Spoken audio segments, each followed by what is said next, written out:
बेकारी वो के जिसके पास झोली है ना प्याला है। तो आपने कभी भी किसी इंसान को देखकर एक ही लुक में ये नहीं ज़ाहिर कर देना, ये नहीं कि उसको कह देना कि तुम अच्छे इंसान हो, तुम बुरे इंसान हो। कि आप सल्लल्लाहु अलैहि वसल्लम की 2 बेटियों का निकाह किस सहाबी से हुआ, तो उनका आपने नाम लिखना है।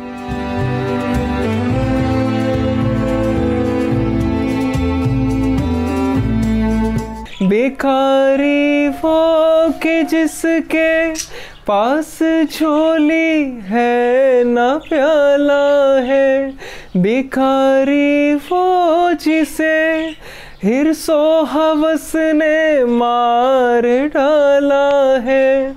खुलासा ये कि बस झल बुन के अपनी रूह से आई से सरापा फाख्र बनकर अपनी हालत की तबाही से तेरे दरबार में लाया हूँ अपनी अब ज़बू हाली।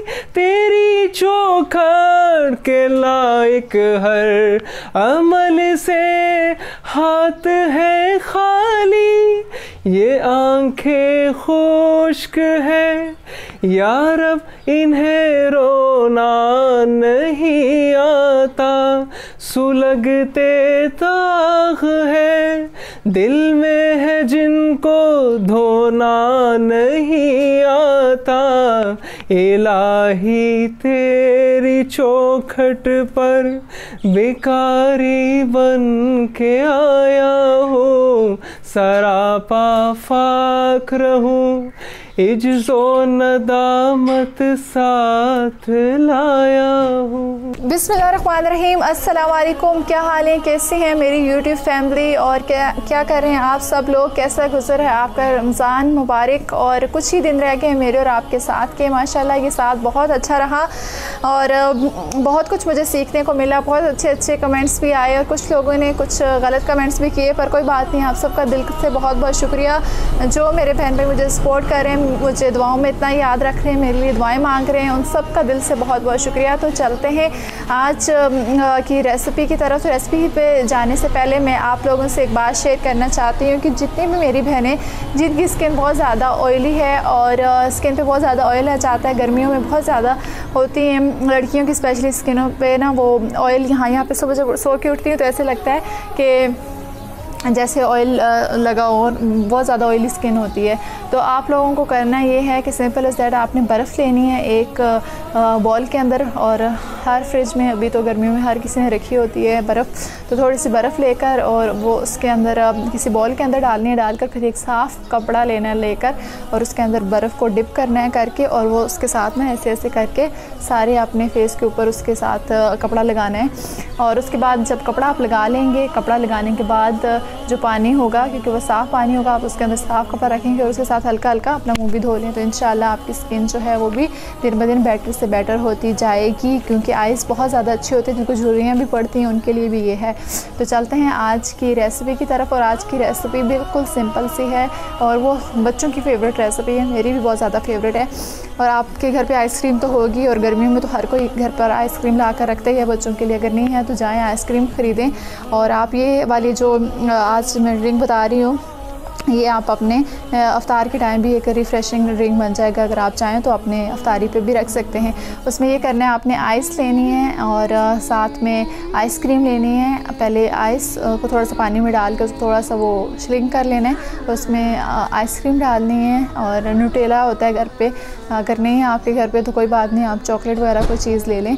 उन सब चीज़ों को मिक्स करके ब्लेंड करें, उसमें दूध डालें और इसको सारा मिक्सर में एक दफ़ा मिक्स कर लें, तो वो ये बहुत ही अच्छी और रिफ़्रेशिंग ड्रिंक बन जाएगी। फिर आप चाहें तो उसको स्पून के साथ खा भी सकते हैं और पी भी सकते हैं। तो चलते हैं फिर आज के किस्से की तरफ और देखते हैं कि आज के किस्से में मैं आप लोगों के लिए क्या लेकर आई हूँ। तो स्टार्ट करते हैं आज का किस्सा। बिस्मिल्लाहिर्रहमानिर्रहीम। तो आज का किस्सा जो है वो एक है बादशाह का, और एक बादशाह के होते हैं 4 बेटे, और वो चाहता है कि जो मेरे चारों बेटे हैं वो किसी भी इंसान को सही से जान सकें, परख सकें। तो उसके लिए अपने बेटों को रेडी करना चाहता है। उसकी बड़ी ख्वाहिश होती है कि मेरे बेटे कभी कोई गलत फ़ैसला ना करें, उसको इंसान की सही से पहचान होनी चाहिए कि ये इंसान कैसा है। तो एक दिन बादशाह अपने चारों बेटों को बुलाता है अपने पास, और अपने पास बुलाकर कहता है कि मेरे प्यारे बेटों, मैं चाहता हूँ कि फ़लाने मुल्क में एक दरख्त है और तुम लोग उसे देखने जाओ। तो सब साथ में नहीं जाओगे, एक एक जब मैं हुक्म दूंगा तो मेरे हुक्म के तामील करते हुए पहले एक जाएगा, फिर दूसरा जाएगा, फिर तीसरा, फिर चौथा। हम कहते हैं ठीक है बाबा। तो सबसे पहले अपने एक बेटे को कहता है कि जी आपने जाना है, और उसको भेज देता है वो ख़ज़ां के मौसम में। जब वो बेटा वापस आता है उसके बाद फिर वो दूसरे बेटे को भेज देता है बहार में। फिर उसके बाद वो जब वापस आता है फिर एक दूसरे बेटे को जब फ्रूट पके होते हैं तब भेजता है। उसके बाद जो चौथा होता है उसको सर्दियों में भेज देता है। तो इस तरह जब उसके चारों बेटे जाते हैं, जाकर वो सफ़र कर कर वापस आते हैं आकर, तो जब चौथा बेटा भी उसका वापस आ जाता है तो वो अपने चारों बेटों को अपने पास बुलाता है और बुलाकर कहता है कि मेरे प्यारे बच्चों, मुझे ये बताओ कि आप लोगों का सफ़र कैसा रहा। तो वो सब बताते हैं बारी बारी आकर के मेरा सफ़र ऐसा रहा, मुझे सर्दी थी, बर्फ़ थे, रास्ते में तूफ़ान थे, मैं इस तरह गया, और इस तरह सारे अपना अपना सफ़र का हालात बयान करते हैं। फिर वो कहता है कि अब मुझे ये बताओ कि जिस चीज़ के लिए मैंने भेजा था आप लोगों को, जो दरख्त देखने के लिए भेजा था, तो आप लोग बारी बारी अपना तजर्बा बताओ। तो सबसे छोटा बेटा कहता है कि वो जो दरख्त था वो बहुत ही बदसूरत था, उसकी टहनियाँ टूटी हुई थी, पत्ते गिरे हुए थे, तो मैंने तो उसको ऐसा पाया। जो दूसरा बेटा बोलता है कि कहता है कि नहीं, मैं जब गया मैंने देखा उसके ऊपर फूल थे और वो बहुत ही खूबसूरत लग रहा था, मैंने शायद कि अपनी ज़िंदगी में से ज़्यादा हसीन कोई मंजर देखा हो। कहते हैं ठीक है। अब उसके तीसरे बेटे की बारी आती है, तो वो कहता है कि बाबा मैं जब गया बादशाह हुज़ूर, तो मैंने देखा कि वो दरख्त जो था ज़िंदगी से भरपूर, फल लगे हुए हैं, ज़मीन के साथ उसकी टहनियाँ लगी हुई हैं, फलों से था, तो मुझे भी वो दरख्त बहुत खूबसूरत लगा। उसने कहा ठीक है। चौथा और जो उसका आखिरी बेटा था उस शहज़ादे को वो अपने पास बुलाते हैं कि इन तीनों ने तो आपने हालात बता दिए, अब तुम बताओ। तो उसने भी ये कहा कि मैं जब गया वो बर्फ़ से लदा हुआ था और मुझे कोई इतना हसीन नहीं लगा वो, और कुछ ख़ास उसमें देखने में था क्योंकि उसकी टहनियाँ टूटी हुई थी और बर्फ़ से ढका हुआ था। कहते हैं चलो ठीक है।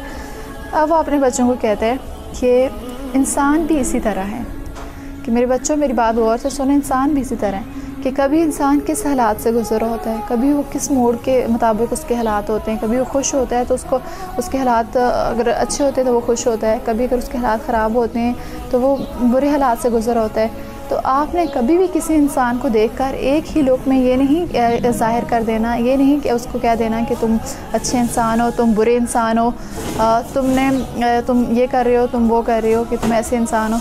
आपने हमेशा हर इंसान को उसके जो जितने भी उसके मूड होते हैं सब कुछ जांच के फिर उसके मुतालिक आप लोगों ने कभी कोई फ़ैसला सुनाना है। तो कितने ही बड़े सबक था कि देखें ज़िंदगी में हर तरह के मूड स्विंग होते हैं, खुशी में इंसान खुश होता है, गम में इंसान रो रहा होता है। तो आप कभी किसी के हालात को या किसी की बज़ाहिरी ज़िंदगी देख के नहीं जान सकते कि वो किन हालात से, किन चीज़ों से गुज़रा है।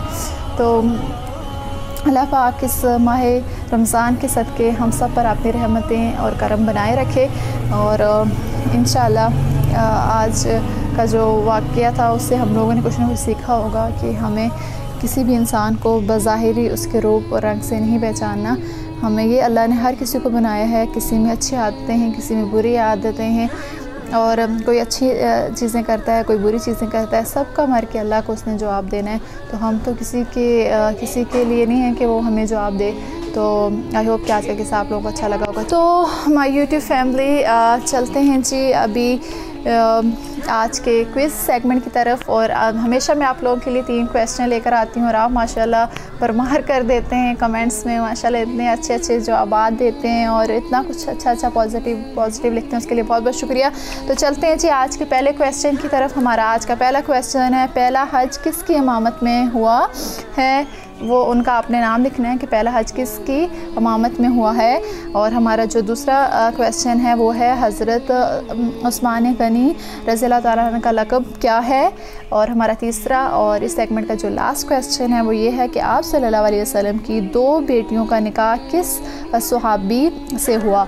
तो उनका अपने नाम लिखना है।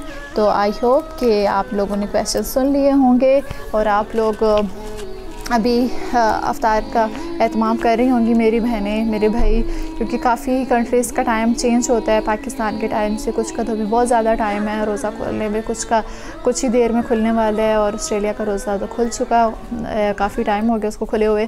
तो इस तरह बस हर कोई अपनी किसी न किसी मेहनत में, मशक्क़त में लगा होता है। तो आप लोगों का बहुत बहुत शुक्रिया, फिर भी आप लोग टाइम निकालते हैं, मेरे वीडियोज़ देखते हैं, मुझे प्यार देते हैं, मुझे दुआ में याद रखती थी, ढेर सारी दुआएँ देते हैं आप लोग। अल्लाह आप लोगों को उसका अजर दे। और अल्लाह पाक से दुआ है कि जितने भी मेरे मुसलमान बहन भाई, बल्कि दुनिया भर में जो जो मुझे देख रहे हैं, उन सब की अल्लाह मुश्किलें परेशानियां हल फरमाए इस माह मुबारक के सदक़े। और अल्लाह पाक हमें तौफीक दे कि हम अच्छे कामों में बढ़ चढ़ कर हिस्सा लें। तो मिलते हैं कल किसी और टॉपिक के साथ, तब तक के लिए अपना और अपनी फैमिली का ख्याल रखें, और मेरे चैनल को प्लीज़ सब्सक्राइब कर दें। आप लोगों का क्या इतना सा टाइम भी नहीं लगना, और मेरी वीडियो को शेयर करें, लाइक करें, और अपनी राय से इस तरह अपने फ़ीडबैक का मुझे बहुत ज़्यादा इंतज़ार होता है, आप लोगों के फ़ीडबैक का। तो प्लीज़ हमेशा से मुझे अपना फ़ीडबैक देते रहें। तो मिलते हैं इंशाल्लाह कल, तब तक के लिए फ़ी अमान अल्लाह।